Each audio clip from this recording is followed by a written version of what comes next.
Okay, I have to decide between seeing the audience and seeing my notes. Okay, can we go? Please, yes, All please right. do. My name is Becky Rupp. I'm a writer and a scientist. This talk actually comes out of this book, How Carrots Won the Trojan War, which is a history of garden vegetables. It's For gonna be the only one. you know, you can't copyright a title, but I'll bet that is the only one. For about 3 years, I wrote a blog for National Geographic on food history and science. And one of the first things that there were 4 of us who were blogging, and one of the first things that they asked us to do was to write a short piece on why we find food important. And I thought, oh, for heaven's sakes, I mean, because we'll die without it. I mean, what kind of question is that? But when you really think about it, the reason I love food history and science is that it connects to practically everything. It's got social connections, cultural connections, historical connections. People have moved around the globe because of food and found new food and brought it home. So food is just a fun topic. Besides, we all love it. One of the first things I found out, though, in researching this book is that the definition of vegetable is not as straightforward as you might think. And in fact, all of these things, which we ordinarily think of as vegetables, of course, are not vegetables.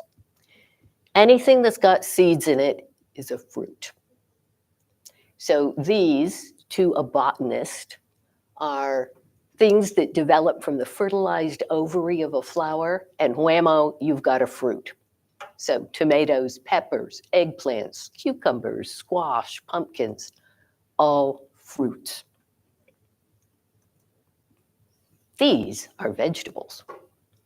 So the parts of the plant that you eat that are not fruits are vegetables. So leaves, lettuce and spinach, veggies. Roots, carrots and beets are vegetables. Broccoli, which is actually you're eating a mutant flower, vegetable. Potatoes, tubers. So all of these are veggies. But then there is a political definition of the vegetable, and this is where things get really complicated. In 1889, a guy named John Nix brought a load of tomatoes into the port of New York from the West Indies. And at the time, there was a tariff on imported vegetables. So when the customs officer rolled in and demanded his cut, Nix said, forget it. This is a fruit. And by law, I do not have to pay customs duty on a fruit. This went all the way to the Supreme Court. And there was a Justice Gray at the time who ruled on the tomato as a vegetable because tomatoes were usually eaten with a main meal, along with the meat and potatoes. They were not eaten for dessert, along with the chocolate cake and ice cream. So politically, tomato became a vegetable.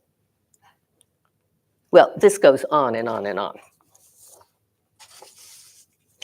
I think the next case had to do with beans.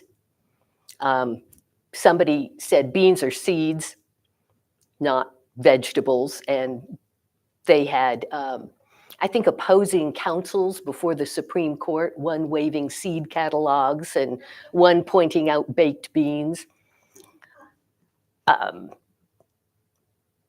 Truffles, onions, water chestnuts, all went before the Supreme Court and were ruled vegetables. Rhubarb, however, the court decided was a fruit, presumably from strawberry rhubarb pie. I don't know really quite what the ruling was there, but rhubarb should be a veggie.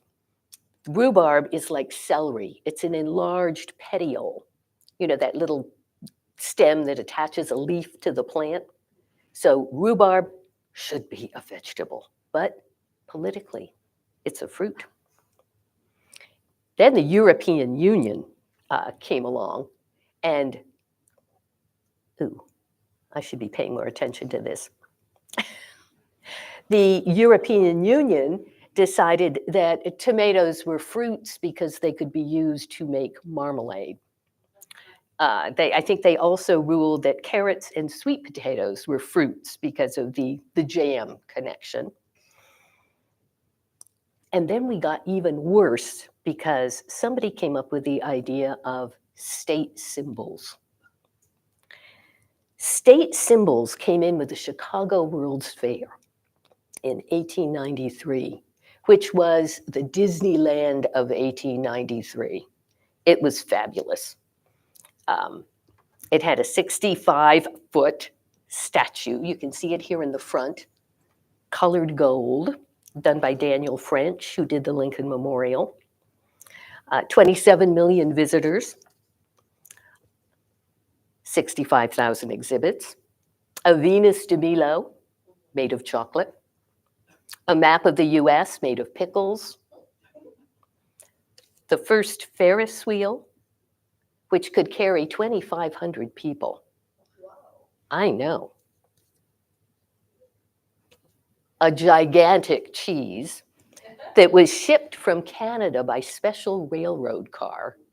When they tried to put it in the Canadian pavilion, it crashed through the floor and had to be taken over to the Hall of Agriculture and put on a cement slab. But this is where we get the veggie problem.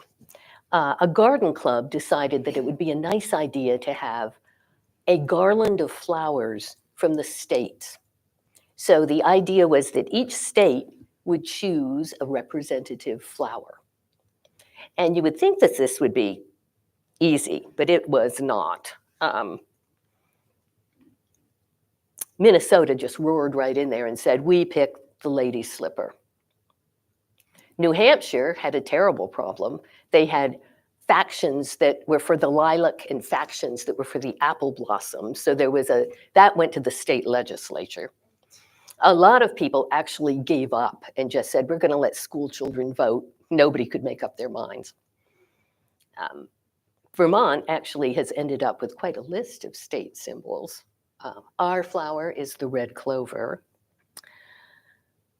I have a niece who wanted to have representative flowers in her wedding bouquet, and she was very disappointed about red clover. She said, this is like having hay. I said, well, but after these state flowers, of course, everybody leaped on the bandwagon, and soon there were state fruits, state trees, state birds, state vegetables. Maine has a state boat. Texas has state footwear. The official footwear of Texas is the cowboy boot. State drinks. Ours is milk. But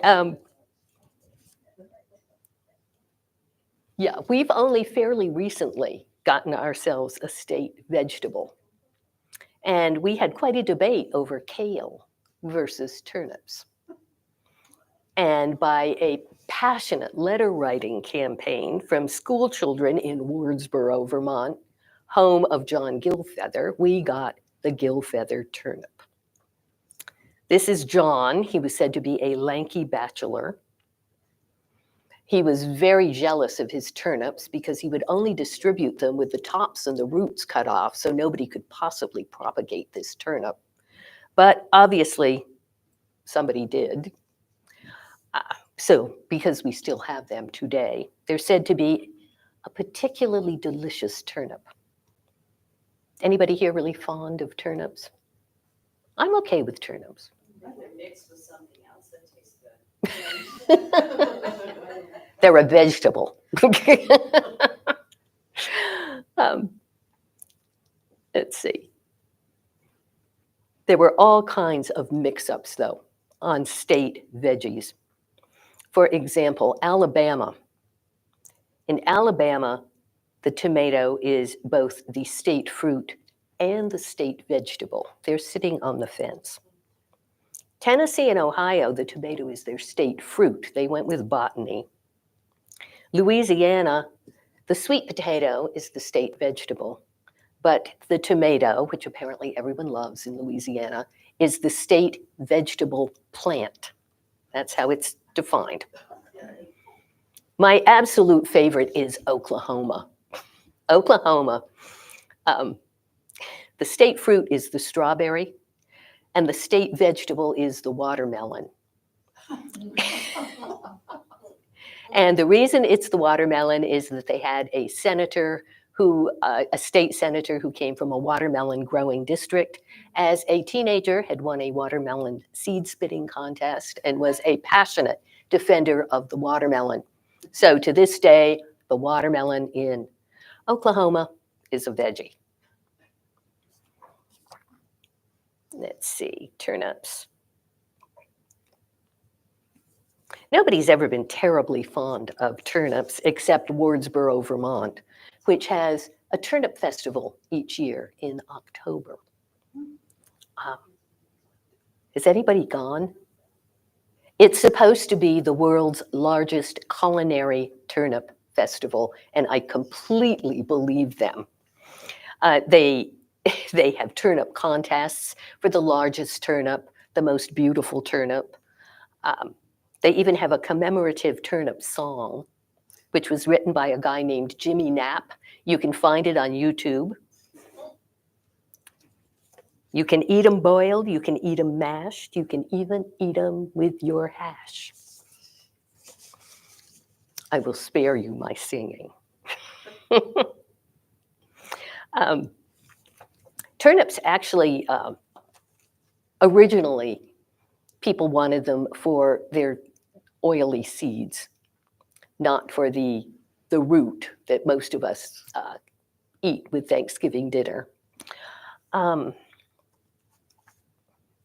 At the time, it was called rape or rapeseed oil, which today is more politically correctly known as canola oil. Nobody liked the sound of rape. But this rapeseed oil was the oil of choice for a whole bunch of stuff in the 19th century. It was used for lighthouse lamps, to oil locomotives. And turnip always turns out to be the food of choice during wars when you're rationing things. There's a bunch of turnip winters that are associated with World War I, when apparently people were eating nothing but turnip. And turnip was hot stuff, yeah? I'm sorry, is it okay to interrupt you? Sure. Oh, okay. So what's the relationship between turnip and rutabaga? Oh. Because Actually, I confuse those all the time. Actually, that is very interesting. It's coming later, but you can deal with it later. No, I can do it right now. Okay. Actually, the Gilfeather turnip looks to be a rutabaga because, what is the chromosome count on these? The rutabaga is a cross between a turnip and a cabbage. And so it's got more chromosomes than a turnip would have. So analyzing the Gilfeather turnip, it turned out to have, I think it's 32 chromosomes instead of 20. So looks like it's a rutabaga. I know. They're very, very similar. People call rutabagas turnips. They don't call turnips rutabagas, but they call rutabagas turnips sometimes. I don't think I've ever seen anybody selling a rutabaga. We buy them. Our first date, you purchased. You bought a rutabaga? And I thought, this guy is cool. That is the sweetest thing ever. Oh, well, turnips have always been associated with the poor. So in the medieval period, sometimes you would see heraldic crests that would actually have turnips on them, which showed that this person had been a philanthropist and had donated a lot to the poor. So if you've got a family crest that's got turnips, it shows you had very nice ancestors.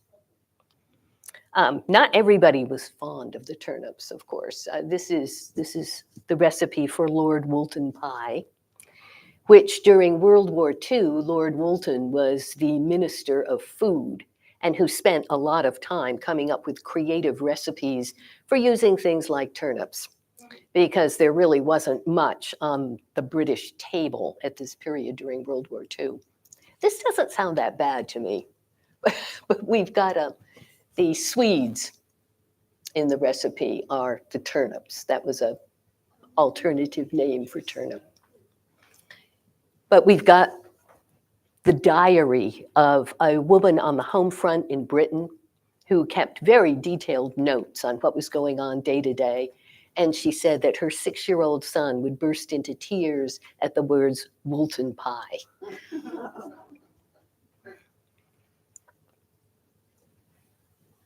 Okay, now this is why we hate beets.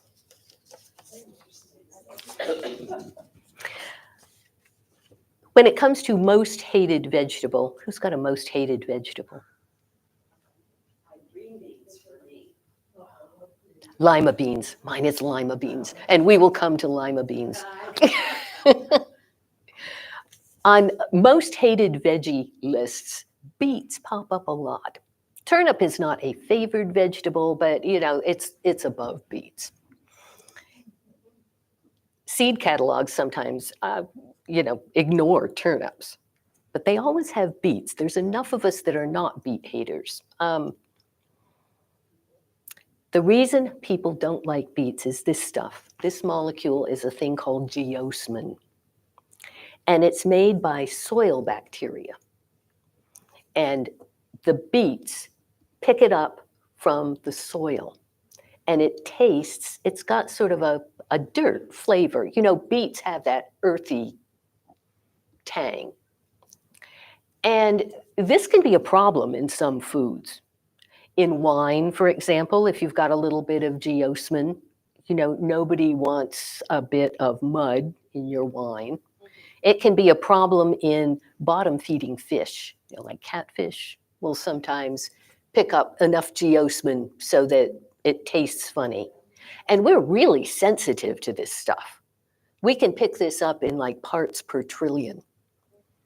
And in that way, we're very much like camels.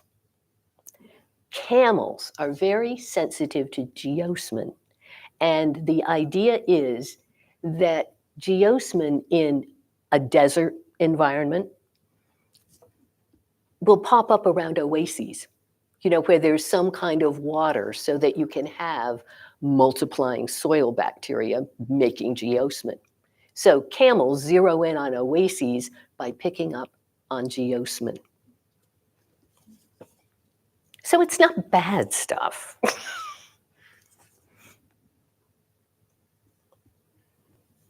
The other thing a lot of people have very strong opinions about is the taste of cilantro. Did someone say, ugh? And this looks like it's actually genetic. There are a lot of theories as to why we like certain foods and don't like certain foods. There's a common rule called the 9 times rule in food tasting that says if you taste something 9 times, you'll find that you begin to like it. So if you've spent your life loathing, say, chicken livers, 9 meals of chicken livers, and you will start to see some good in this food. So a lot of food dislikes, they believe, just come from unfamiliarity. You taste it enough and you like it. But some of it may actually be genetic, and they think cilantro may be an example of this. Julia Child said the only thing to do with cilantro was to drop it on the floor and stamp on it. So clearly she might have been a genetic example of cilantro hatred. There's actually a gene called TAS2R38, which affects your ability to taste things that are bitter. And if you've got an overly active gene, multiple copies of this gene, you may be so sensitive to a bitter taste that cilantro just may be too much for you. Or you may just hate the stuff. People who hate it say it tastes like crushed bugs.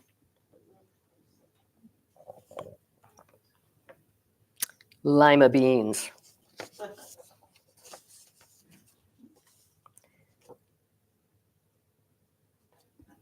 This is Fanny Trollope. Look at that sweet face. Fanny Trollope was the mother of Anthony Trollope, who wrote those gigantic Victorian books about vicars and neighborhood gossip. In the early 1800s, though, when Anthony was just one of 6 kids, the family was deeply in debt. So Mr. Trollope, Fanny's husband, had fled to the continent from England to avoid debtor's prison. And Fanny decided to save the family finances by coming to Cincinnati and opening a bazaar. And what she meant by bazaar was a kind of mini mall. She was going to serve tea and crumpets and sell embroidered handkerchiefs and couch pillows and this kind of thing. She got to Cincinnati, and this was an absolute disaster. It was a frontier town. Pigs were running in the street. Nobody wanted crumpets or embroidered handkerchiefs. They were becoming even more in debt than they'd been in the first place. So Fanny decided to write a travel book. So she did a whirlwind tour of the United States and wrote The Domestic Manners of the Americans. And it sold like hotcakes. She didn't like anything about the United States. She said the Mississippi River was a muddy stream. There were too many trees. The children were rude. People served chipped beef with tea, which was disgusting. She even didn't like the Niagara Falls from the American side. It was not nearly as good looking as it was from the British side, where it was sublime. So the Brits loved this book. Everybody bought it because they wanted to hear all the wretched stuff about the Americans. And of course, the Americans bought it because they wanted to know what wretched stuff she'd said about them. One of the few things she liked in America was lima beans. She said they were delicate and delicious, and the Americans really didn't deserve them, and they should be picked up by British gardeners and grown in Great Britain. Lima beans. My whole family likes lima beans. I'm the only one that doesn't, so I just haven't gotten through my 9 times tasting. Are southern butter beans a kind of lima? Yes, they are. There's 2 types. There's Siva beans and lima beans, and I think it's the bigger ones, the limas, that are sometimes called butter beans, because supposedly they have a plushy and delicious texture. No, they don't. No. Yeah. Oh, here is the problem with tomatoes. Tomatoes had the bad luck to be introduced to Europe from Central America during the witchcraft craze. The witchcraft craze lasted from about 1300 well into the 1600s. So in the 1500s, when tomatoes showed up, wrong time, because tomatoes are members of the nightshade family. And in fact, they look a great deal like deadly nightshade. Yeah.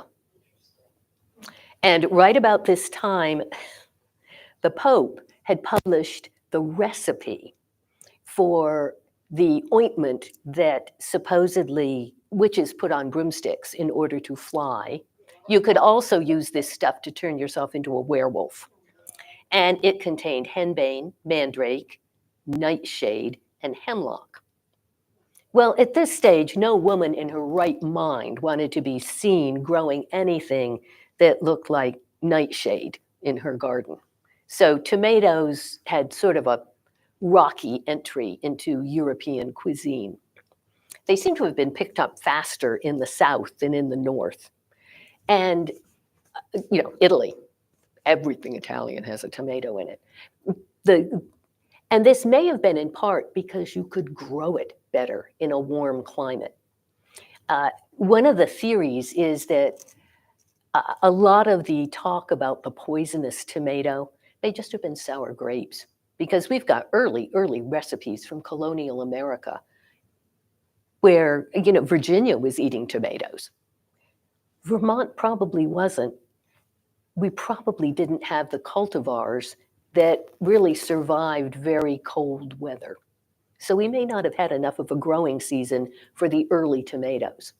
Now there are cultivars of tomatoes that will grow in Siberia. There are tomatoes that have like 20-minute growing seasons.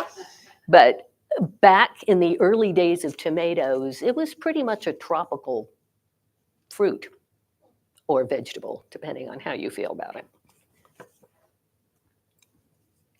So is ketchup a vegetable? Oh, this is a tough one. The problem with tomatoes to a certain extent is that the raw tomato isn't quite as nutritious for you as the cooked tomato. And this is because one of the primary nutrients in tomatoes, lycopene, comes in a couple of different chemical configurations. And one is what is called the trans configuration, where the molecule is long and skinny, like little needles. And this isn't absorbed very well by your digestive tract. If you cook the tomato in a little bit of olive oil and mush it up, then the lycopene converts to what they call the cis configuration. It wraps up like a little snail shell. And that's very easily absorbed. You get like 50% more nutrient from the cooked tomato than the raw tomato. I know that sounds completely wrong. So there is an argument that, say, ketchup might have more nutrition in it tomato-wise than a nice salad tomato. Of course, ketchup is absolutely loaded with sugar, so no, you shouldn't eat it by the bowlful. I've heard two things about where ketchup comes from. One is it was Chinese and one of it was Spanish. It looks like it was Asian. Okay. And that the name actually comes from an Asian fish sauce. That was probably, sounds like it was a little more akin to Worcestershire sauce, maybe. But when ketchup in the colonial era, for example, there were multiple recipes for ketchups of various kinds. Mushroom ketchups, it wasn't just solely tomato ketchup, which is what we're all used to. There were dozens of these things. There's a story from Jane Austen, who has her recipe for ketchup was written down by a family friend, so you can actually find a sort of Jane Austen cookbook. But there was a story about bottling ketchup and it exploding in the Austen basement. I knew a farmer made ketchup, homemade ketchup all the time. It was really brown, but I think it was tomato paste, but it was really brown. Yeah, it was like some family recipe. Yeah, Yeah, well, yeah. and they kept it on the table, like never in the fridge. And they just bottled it themselves, so where they got it from. Well, there are lots of recipes for it. We could all do this. Yeah.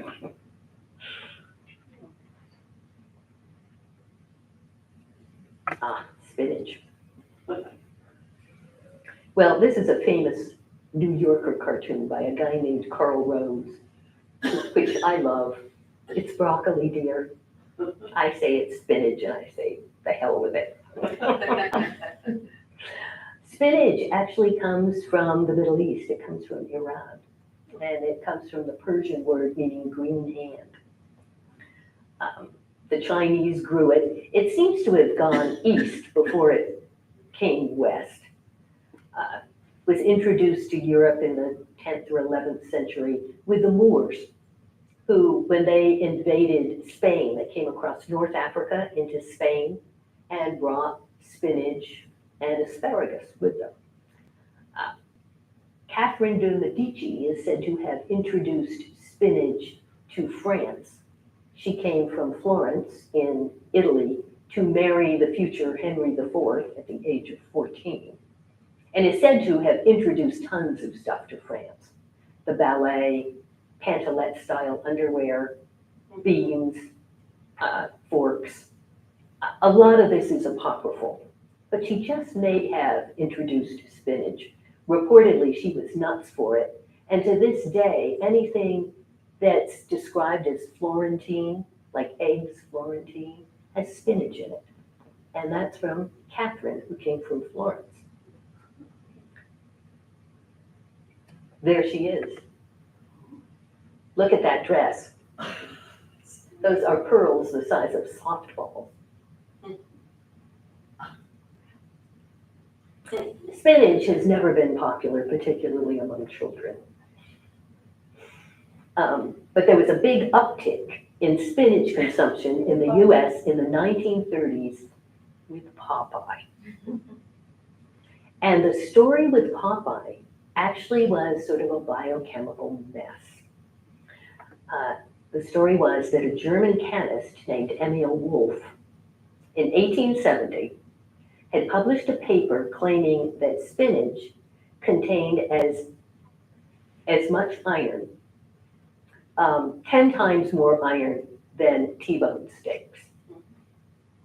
Well, it turns out, in the first place, that's not exactly what he said. You know, everybody came down on him for a decimal point error. No, he didn't make it. His name has been shamefully trodden upon. It's more complicated than that. Spinach actually does have a lot of iron in it. It has as much iron as a T-bone steak. The problem is we can't digest it.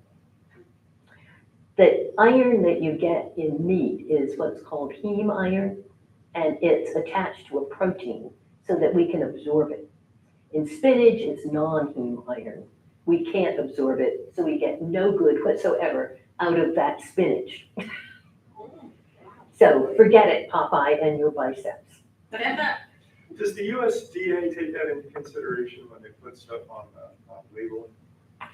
Like the bioavailability of it? You know what? I have never looked at a can of spinach to guess that. Do you know, Dan? No. No?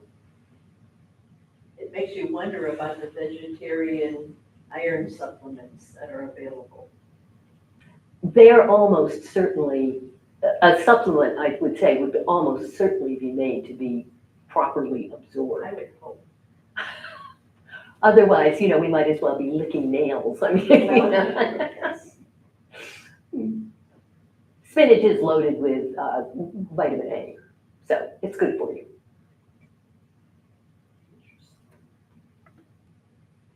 Spinach brings up the question of baby vegetables.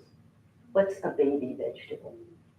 And I had always assumed, before researching for the vegetable book, that baby spinach was a baby. You know, you picked it in its tender infant years before it grew up to become big, wrinkly spinach leaves. Well, this is untrue. This is a mutant cultivar of spinach that never gets any bigger than yay. Baby spinach is like toy poodles. It just doesn't get very big.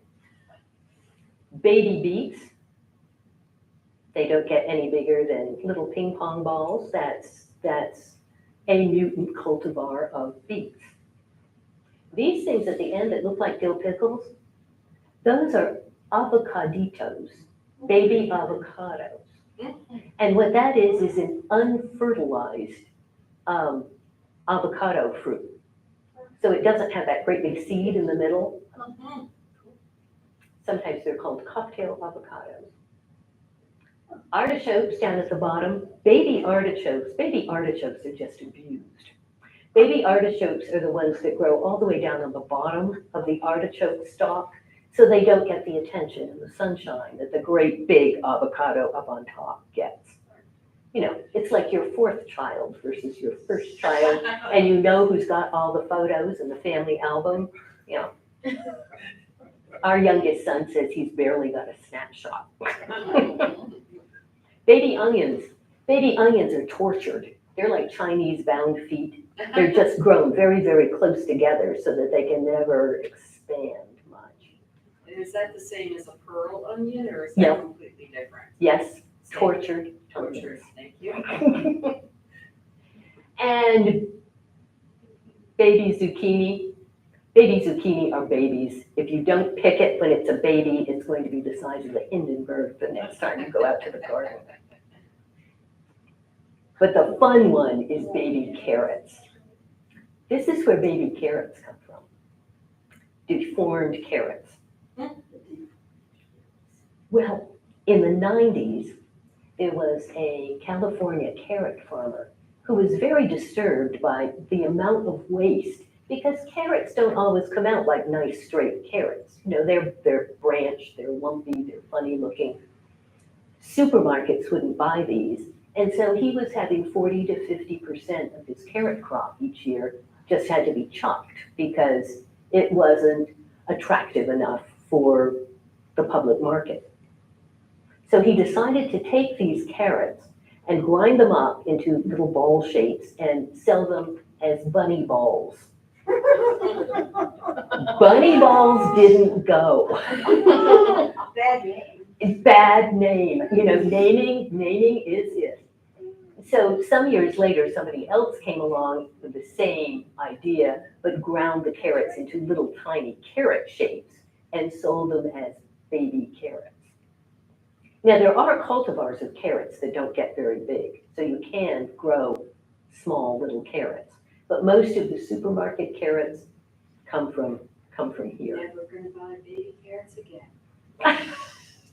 I think bunny balls would be kind of fun. I buy those. I buy those. Oh, asparagus. Oh, this is where we get to Madame Pompadour's underwear. So we don't have any Native American asparagus. It all comes from Europe.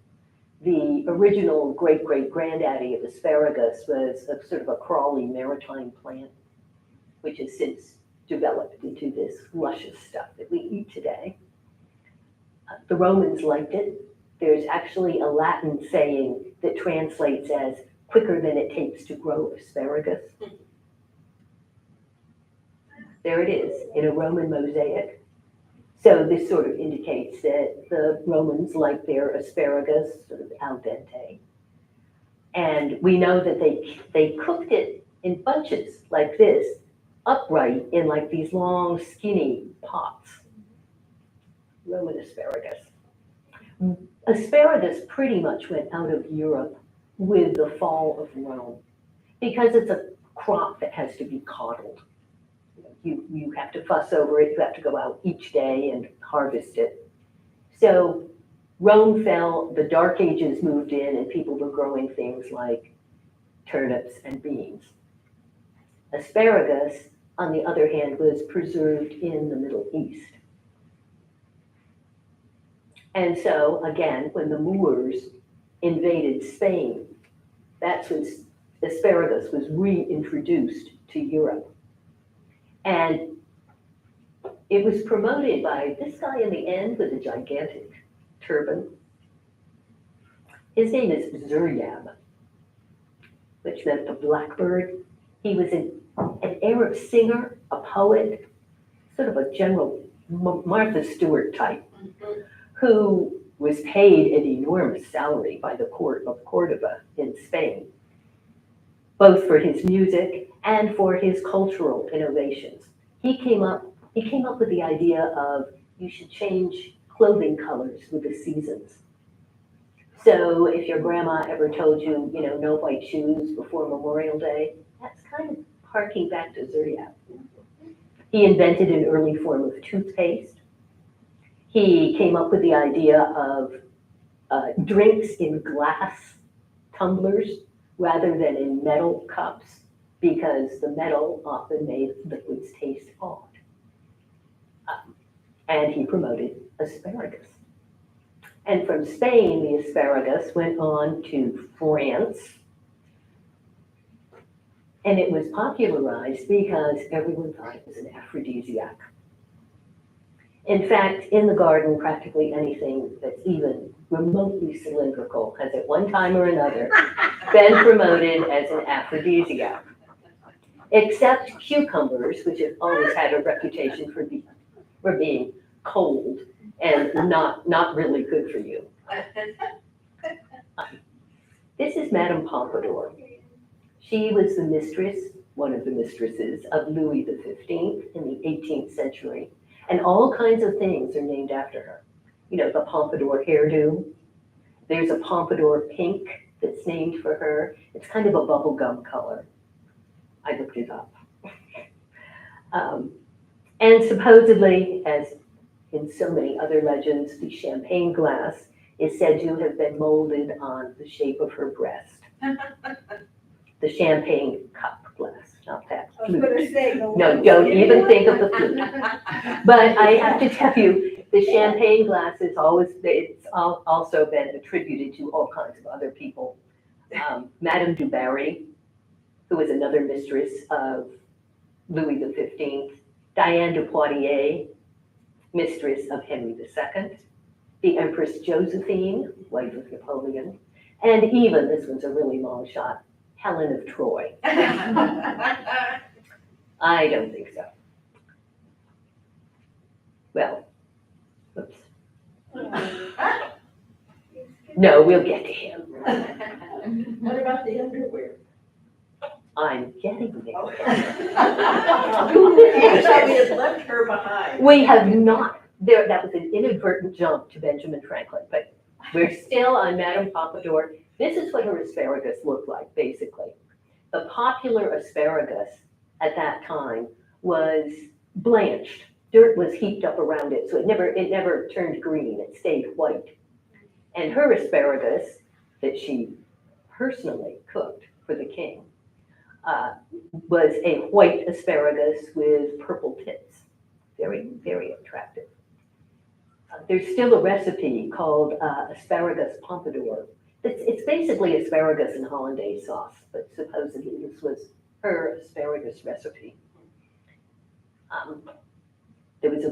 During the Napoleonic Wars, there was a British Army regiment that was known as the Pompadours. The British Army regiments were distinguished by the color of the facings on their jackets, and this particular regiment had jackets with purple facings. Now, supposedly purple was not only the color of Madame Pompadour's asparagus, but of her underwear. And this is why this regiment was known as the Pompadours, and I'm sure that they dined out on this continually, Madame Pompadour's underwear. Maybe there wasn't a lot of underwear for women at Madame Pompadour's time, so we don't really know this. But presumably at one time or another, she probably had a purple petticoat.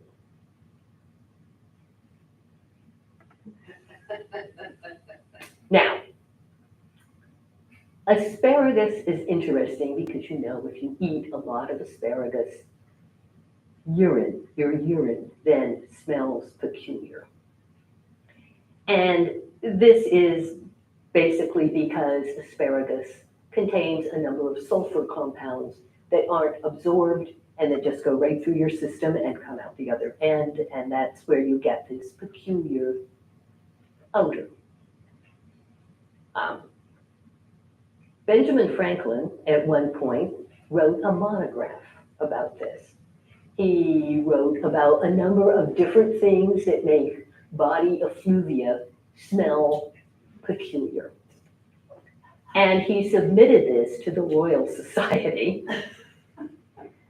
Franklin was really very much admired as a scientist, but he had a good deal of trouble with the British. In fact, he'd been snubbed at one point at the court of St. James, so there was a little bad blood there.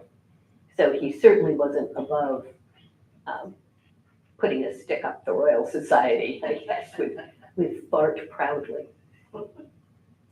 in which he discusses asparagus.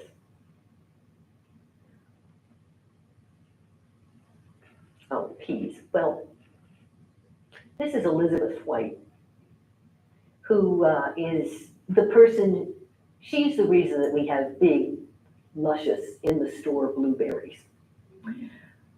And practically every fruit and vegetable that we eat had been domesticated by the Stone Age. By 3000 BCE, the Neolithic farmers pretty much found everything edible that was cultivatable. Very little came along later. The blueberry was a rarity. That wasn't domesticated until the 1920s.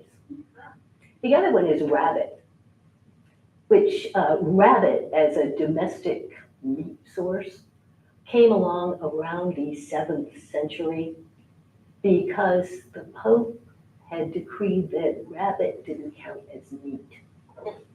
So you could eat it on Fridays. And the monasteries started raising rabbits, and that's when rabbits were domesticated. But there's very little that's new. That, you know, hungry Stone Age farmers did a great job. Which is where we come to peas. That's a medieval peas porridge pot. Peas are a vegetable so old that nobody knows exactly where they came from.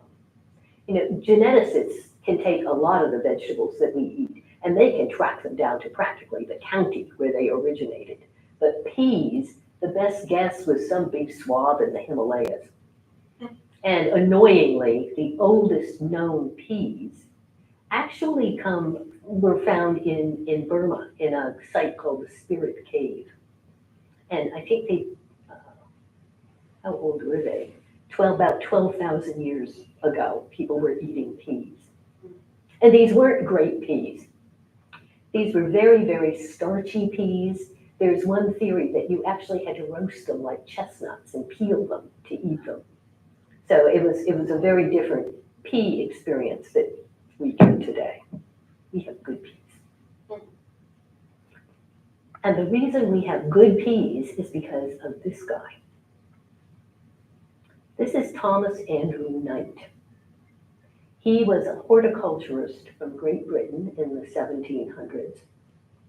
And the reason he was able to devote so much of his time to horticulture is that his older brother died. When his older brother died, he inherited a castle, 10,000 acres of land, and a massive bank account in the Bank of England. So he was able to devote himself to his childhood passion, which was growing things and why does it work?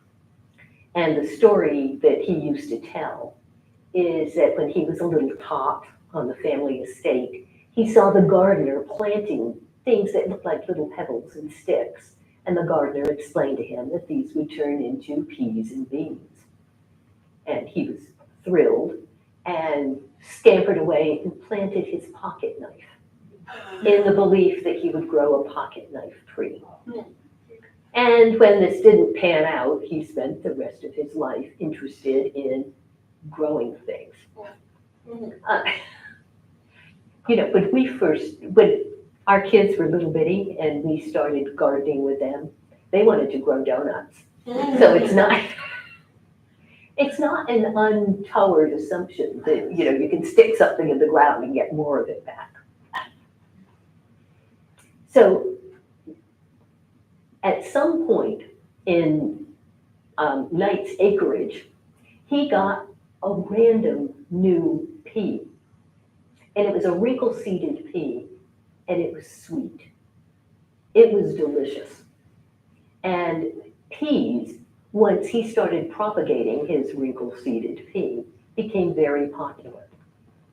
Now, the reason these peas are sweet and wrinkled is because they lack an enzyme that converts youthful sugar into grown-up starch. It's the same thing that happens in sweet corn.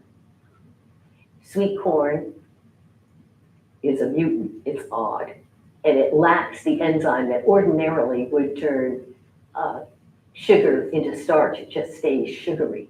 And in fact, there's a super sweet corn that lacks 2 enzymes that convert sugar to starch. So it is really sugary. This is practically, candy off the cob.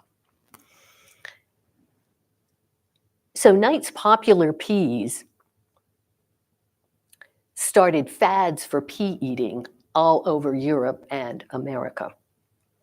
The problem with Knight, as a scientist, this is absolutely heartbreaking. He got so close.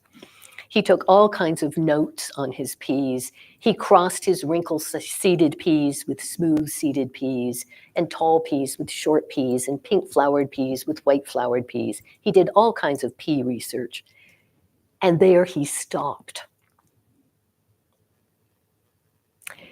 50 years later, Gregor Mendel basically repeated all of Thomas Knight's experiments, but he could take it a step further and proposed the laws of inheritance, which are the beginning of the entire modern science of genetics.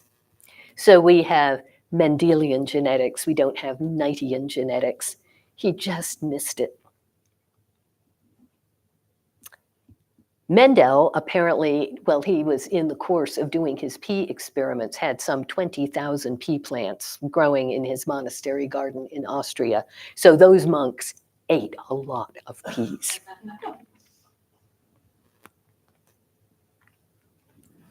This is the Fraunces Tavern in New York City, where George Washington was almost done in. Pea eating, very popular. Revolutionary War is on. Washington and his men are losing up one wall and down the other on Long Island. And they used to meet at the Fraunces Tavern to discuss strategy and presumably cry into their beers.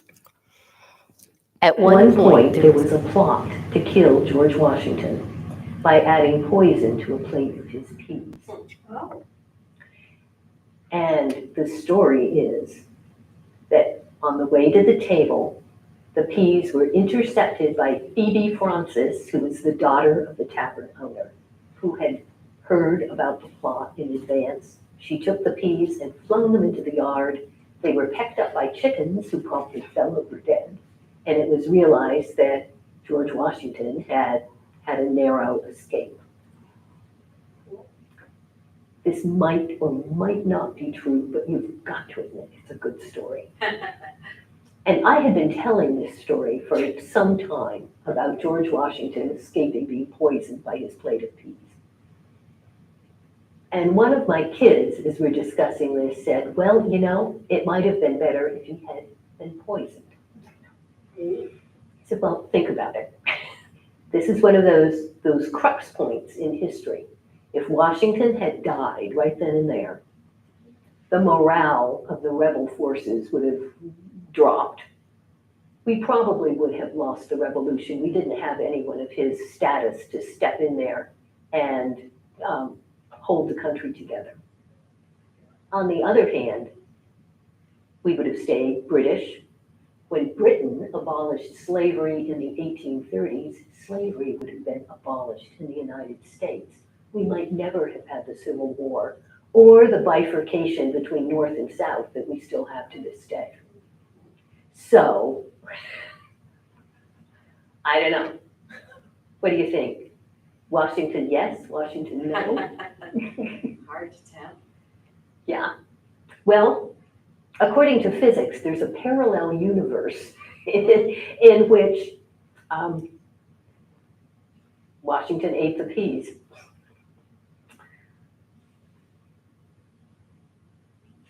Well, I know my hour is about up, and what did I forget from my title? Did I tell you about wolf peaches?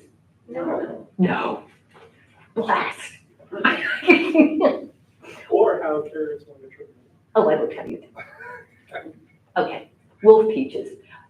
It was a nickname for tomatoes at the time when tomatoes had a rumor that they were poisonous. You shouldn't grow them in your garden. They were not good for you. They think the wolf peach name came by analogy to the luscious-looking pieces of poisoned meat that farmers used to put out to try to kill wolves. So a wolf peach was something that looked wonderful, but was very bad for you. I did the underwear, right? Yes. And I did the poison peas. Carrots won the Trojan War. There are a lot of stories in this book. And though it makes a good title, it's probably not the most exciting story. The story is that at the time, the Greeks had built the Trojan horse. And Agamemnon's soldiers were sitting inside it, waiting to be hauled into the city to take over Troy. They ate carrots. And the reason they ate carrots is supposedly the carrots would bind their bowels. Because obviously the Trojan horse is no great place for a bathroom break. Maybe.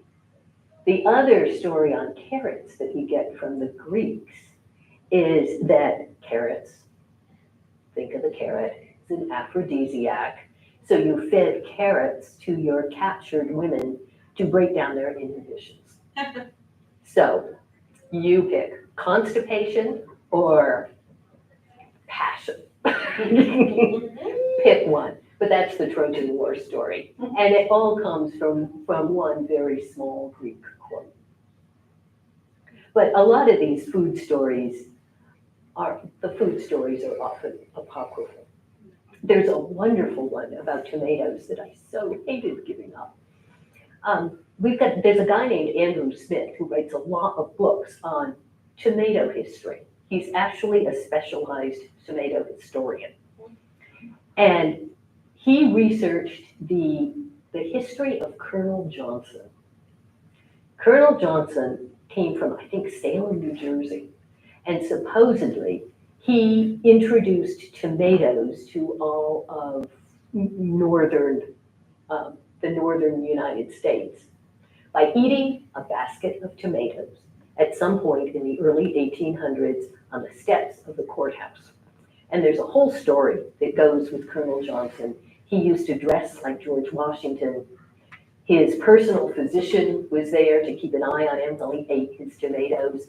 They had a band playing dirges. I mean, this is a wonderful story. And then he, of course, walked away because tomatoes are not poisonous. People began to accept tomatoes, and Johnson lived happily ever after. Well, Andrew Smith went to Salem, New Jersey, and tried to track down the story of Colonel Johnson and his tomatoes, and could find nothing that supported this story. But this story has taken on a life of its own. It's all over the place. It's like, there was an H.L. Mencken story about Millard Fillmore put the first bathtub in the White House. Well, he did. It was a story. But this bathtub in the White House story actually went, what would be the equivalent of viral in the early 20th century? So I'm not even sure President Taft actually got stuck in the bathtub. Does anybody have questions? Yeah, questions? Any veggies you want to talk about that we? Did you ever hear about the shard that was from General Lucullus? He was Roman. Yeah, like a Roman general. Yeah, there was the beet tops. Yeah. Were the things that the Romans ate. The beet root didn't come in until later as a food. The beet root was thought to be just solely medicinal at first. Yeah. And yeah, the Romans actually made temple offerings of, what we call Swiss chard. Oh, yeah, because I got a pack of seeds, like it was a whole set of heirloom seeds. Oh, And, nice. and it said Lucullan shard, and I was like, what does that mean? Yeah. And I looked it up, and it had the whole story. It came from like ancient Rome, and this general who was known for like his feasting, Yes. after he retired, grew this, and so it's the white stalked shard. You know, you can get the rainbow shard. Yeah. So the one with the white stalk is like his. Yeah, and he was known for feasting because you describe pronounce it, the Cullen Feast, Yeah. is, something that's really posh, large, and splashy. Oh, they're wonderful Roman stories. Yeah, I just finished a book that I'm calling 12 Courses. That's a history of food based on the many, many courses of the standard Victorian meal, which started with soup and ended with walnuts and port in the drawing room. So course by course by course, I've taken it and done histories of the food that's in the course. I love researching this stuff. Is it published yet? No, it's in manuscript form. Is it called Soup to Nuts? I had titled it Soup to Nuts, and I sent it to my agent. He said, I hate this title. Oh. So your agent, he's wrong, we like it. Well, I was just telling. So that's when it went to 12 courses. I thought to him about this. Of all the books that I have written, I have almost never gotten the title that I chose. And the one that was the absolute worst, according to editors, is I wrote a middle grade book. It's called After Eli. And it's about a young boy whose brother was killed in the war in Iraq. And it's sad, it's funny, it's got a lot to say about this kid growing up and coping with losing his brother.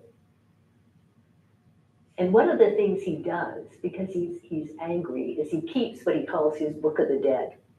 And he keeps like a diary of people that he thinks have had foolish, wasted deaths. Like people who died going over Niagara Falls in a barrel. So I sent this manuscript in, and the title was Danny's Book of the Dead. They liked it. My editor called me up and said, this is the worst title I have ever seen for a young person's book. I don't think I have a knack with titles. Well, I think Soup to Nuts is the winner. Okay, Yeah. who's for 12 courses? Who's for soup to nuts? I think both. Okay. Thank you so much, Rebecca. Oh, go ahead, another question. Yeah, I actually have a question about the name of ketchup or ketchup. Like, I was curious of the history of it. Ketchup. Oh, Yeah. etymology is very shaky stuff. Yeah, there's no clear division between ketchup and catsup, and there are more spellings than that I'm too. sure. I was just curious about it. I wonder, there's a guy named, I think it's Kevin Stroud, who does a podcast called The Story of English, and it's got about 1 million different episodes. But I wonder if he discusses that at some point. I'm only a little bit of the way through it. I've barely gotten out of Indo-European languages, so I haven't gotten to catch up. But, Okay. but he might do it, Okay, I'll have to look it up. and you can contact him too. Oh, nice. Okay, thank you. Well, thank you so much for coming and Okay. sitting with no windows on this beautiful day. My brain was a little foggy at the beginning and I forgot to introduce Rebecca properly. But I do just want to take a moment before you run off to finish your days to let you know that this program and any program that happens here at the library is completely sponsored by the Friends of Billsley Library. They tirelessly do monthly book sales, collect donations, and we have no budget line in our budget for programming. So anything that happens from baby toddler story time up to Rebecca talking about Madame Pompadour's underwear couple is completely done by fundraising through the friends who are really our good friends. So I just wanted to let you know that every time you support the book sale on the first Saturday of the month, you're supporting us and we appreciate it. Okay, Renee, and we should mention the Vermont Humanities Council. And this is a Vermont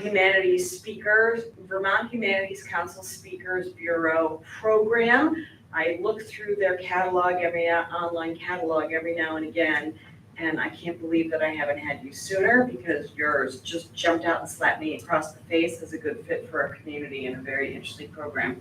So they're also fantastic. They give us these programs at a really reasonable rate. So a round of applause for everybody. And thanks for coming out on this gorgeous day. Yeah. Oh, wait, and while she was chatting, one more bit. The Gilfeather Turnip Festival in Wardsboro is this year. I expect to see you all there. Saturday, October 22nd from 10 a.m. until